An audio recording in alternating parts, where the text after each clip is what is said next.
तो ये सिद्ध हो गया कि जो शास्त्र विदिता का मनमान आचरण करते हैं उनको कुछ भी प्राप्त नहीं होना, उनको पाप ही पाप होंगे। पुण्य तो बन ही नहीं सकते, पाप अपने आप ही बनते हैं। यहाँ पर कैसे बनते हैं? जैसे किसान खेती के लिए पहले जमीन को तैयार करता, जिसमें झाड़ झंकाड़ बहुत अपने आप उगे होते, और उसको संवारता है ट्रैक्टर से या हल से, कस्सी से खोद खाद कर उसको बीज बीजने योग्य बनाता है। फिर गेहूं का बीज डालता है, उसमें पैसे लगते हैं। उसको खोदा पाड़ा, हल से जोता, ठीक किया, संवारा, ट्रैक्टर से खुदवाया, संवरवाया, बहाया, तो उसमें पैसे लगे, मेहनत करनी पड़ी, पैसे भी लगे।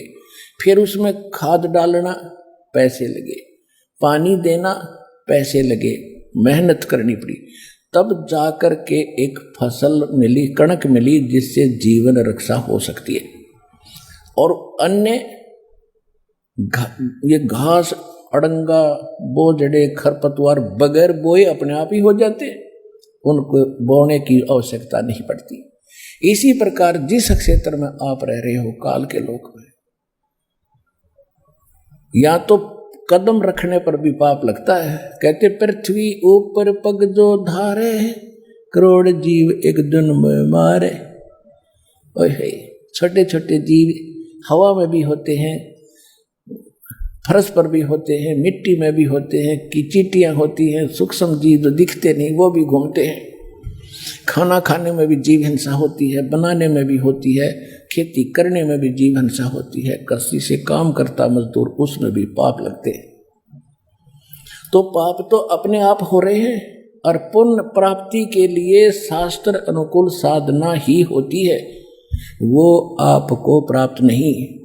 तो आपके तब माल गाड़ी भरगी पापों की, वहां पर पूरा गोदाम भरा पड़ा है आपके प्रारब्ध का, आपके संचित कर्मों का, और उसी से प्रारब्ध बनता है।